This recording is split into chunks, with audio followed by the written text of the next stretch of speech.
XI class admission result ইতিমধ্যে দিয়ে দিয়েছে। তো রেজাল্ট ইতিমধ্যে দেওয়ার পর এখন আমাদের যে কাজটা হচ্ছে, নিশ্চয়ন ফিটা অনেকে প্রদান করেছেন। তো নিশ্চয়ন ফিটা প্রদান করার পর যে আপনি নিশ্চয়ন ফিটা প্রদান করছেন সেই প্রমাণপত্র হিসাবে একটি কাগজ লাগবে। অর্থাৎ আপনাদেরকে যে পরবর্তী ধাপে যে কলেজে ভর্তি হওয়ার জন্য যে কাগজপত্র প্রয়োজন হবে সম্পূর্ণ কিছু বিস্তারিত আজকের এই ভিডিওটিতে জানতে পারবেন।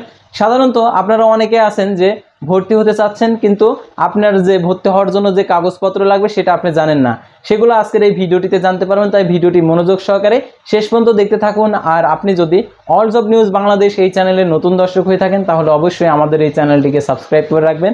আর যারা ইতিমধ্যে আমাদের এই চ্যানেলটিকে সাবস্ক্রাইব করে পাশে রয়েছেন তাদেরকে অসংখ্য ধন্যবাদ। আর যারা আমাদের ফেসবুক পেজে ভিডিও দেখছেন অবশ্যই আমাদের ফেসবুক পেজটি লাইক দিয়ে ফলো করে আমাদের ফেসবুক পেজের সঙ্গেই থাকবেন। আমাদের ফেসবুক পেজে নিয়মিত সকল ধরনের আপডেট দেওয়া হয়ে থাকে। অর্থাৎ আমাদের চ্যানেলটি মূলত জব রিলেটেড চ্যানেল, আমাদের ফেসবুক পেজটাও জব রিলেটেড। সাধারণত আপনাদের ক্যারিয়ার গঠনের জন্য পড়াশোনার পাশাপাশি অবশ্যই জব সার্কুলারও প্রয়োজন। তো জব সার্কুলারের জন্য রয়েছে আমাদের all job news Bangladesh Facebook page এবং ইউটিউব চ্যানেল। আপনারা এই দুইটার মাধ্যমে আপনারা জব আপডেটও জানতে পারবেন, আপনার যে প্রয়োজনীয় যে এডুকেশনমূলক সেই তথ্যগুলো আপনারা জানতে পারবেন। তো এখন কলেজে ভর্তি হওয়ার জন্য আপনাদেরকে নিশ্চয়ন যে করছেন, নিশ্চয়ন করার জন্য যে নিশ্চয়িত করেছেন সেটার হচ্ছে একটা হচ্ছে ডকুমেন্ট লাগবে। অর্থাৎ আপনি টাকা প্রদান করছেন সেটার একটা ডকুমেন্ট, অর্থাৎ আপনি কলেজ যেটা নিশ্চয়ন করছেন সেই পেপারটা সেটা লাগবে। তারপরে ভর্তির জন্য লাগবে হচ্ছে মার্কশিট লাগবে, তারপর প্রশংসাপত্র লাগবে, তারপরে ছবি লাগবে। তো এইগুলো আপনাদেরকে দিয়ে দিতে হবে। তারপর হচ্ছে পিতা মাতার এনআইডি কার্ড লাগবে। তো এইগুলো অবশ্যই সঙ্গে নিয়ে তারপর হচ্ছে যে কলেজের যত টাকা আর কি আবেদন ফি ধার্য করেছে সেই টাকাটা অবশ্যই কলেজে গিয়ে আর কি সরাসরি গিয়ে আপনাদেরকে প্রদান করে ভর্তি হতে হবে। এখন ভর্তি হওয়ার ক্ষেত্রে যখন আপনি মানবিক অথবা বিজনেস স্টাডিজ অর্থাৎ হচ্ছে ব্যবসায় শিক্ষা অথবা আপনি হচ্ছে বিজ্ঞান বিভাগে ভর্তি হবেন, তো ভর্তি হওয়ার জন্য 4 সাবজেক্ট চয়েসের একটা বিষয় রয়েছে। অর্থাৎ আপনাদেরকে সেই কলেজ থেকে একটি ফর্ম দেবে, সেই ফর্মে আর কি যে সাবজেক্টগুলো দেওয়া থাকবে, যেটা হচ্ছে অপশনাল কিছু সাবজেক্ট রয়েছে, সেই সাবজেক্টগুলো আপনাদেরকে চয়েস করতে হবে। চয়েস করে সেই সাবজেক্টগুলো আপনাদেরকে পূরণ করতে হবে। অর্থাৎ সেই সাবজেক্টগুলো আপনাকে পূরণ করতে হবে, পূরণ করে তারপর আপনার ভর্তিটা কনফার্ম করতে হবে। অর্থাৎ নিশ্চয়ন করার পরে সাথে সাথে কলেজে গিয়ে আপনাদের টাকা প্রদান করলে হবে না, কলেজ থেকে আবারও একটি হচ্ছে ভর্তি ফর্ম দেবে।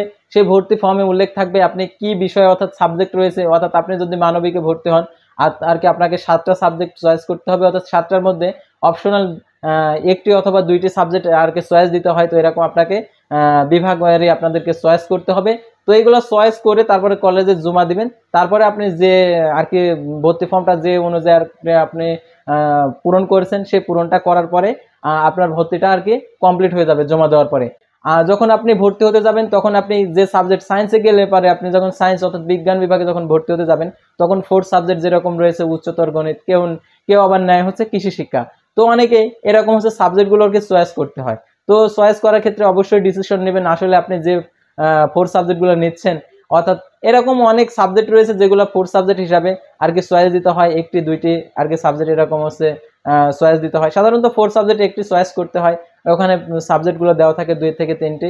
তো এর ভিতরে একটি বাছাই করতে হয়, সেগুলো বাছাই করে তারপর ওই ফর্মটা পূরণ করে আর কি জমা দিতে হয়। তো আশা করি আপনারা বুঝতে পারছেন। অর্থাৎ ভর্তি হওয়ার জন্য আপনাদেরকে প্রথমে নিশ্চয়নের যে কাগজটা সেটা লাগবে, তারপরে মার্কশিট, প্রশংসাপত্র, তারপর হচ্ছে অ্যাডমিট কার্ডের ফটোকপি অর্থাৎ যেটা আর কি অ্যাডমিট কার্ড রেজিস্ট্রেশন কার্ড সেটার ফটোকপি লাগবে, তারপর পিতা মাতার আইডি কার্ডের ফটোকপি লাগবে। তারপর হচ্ছে কলেজ থেকে একটি ফর্ম দেবে, সেই ফর্মটা ফিল আপ করতে হবে। আপনি 4 সাবজেক্ট কি নেবেন না নেবেন সেটা আপনাদেরকে ওই ফর্মে দেওয়া থাকবে, সেটা আপনাকে হচ্ছে পূরণ করতে হবে। তো এইগুলো আর কি পূরণ করে তারপরে ছবি লাগবে, ছবিগুলো দিয়ে আপনার আর কি সব কিছু ঠিকঠাক করে জমা দিলে আপনার আবেদনটি কমপ্লিট হয়ে যাবে। আর কি আবেদন ফিটা সাথে জমা নেবে, নিয়ে আর কলেজে আপনি ভর্তি হতে পারবেন। তো আশা করি আপনারা বুঝতে পারছেন নিশ্চয়নের পর যে কাজগুলো। তো পরবর্তী ভিডিওতে আবারও কোনো নতুন বিষয় নিয়ে আপনাদের সামনে হাজির হবো। সে পর্যন্ত সবাই ভালো থাকবেন, সুস্থ থাকবেন। আর অবশ্যই অল জব নিউজ বাংলাদেশ এই চ্যানেলের সঙ্গেই থাকবেন। পাশাপাশি আমাদের ফেসবুক পেজটি লাইক দিয়ে ফলো করে ইউটিউব চ্যানেলটি সাবস্ক্রাইব করে পাশেই থাকুন। আল্লাহ হাফেজ।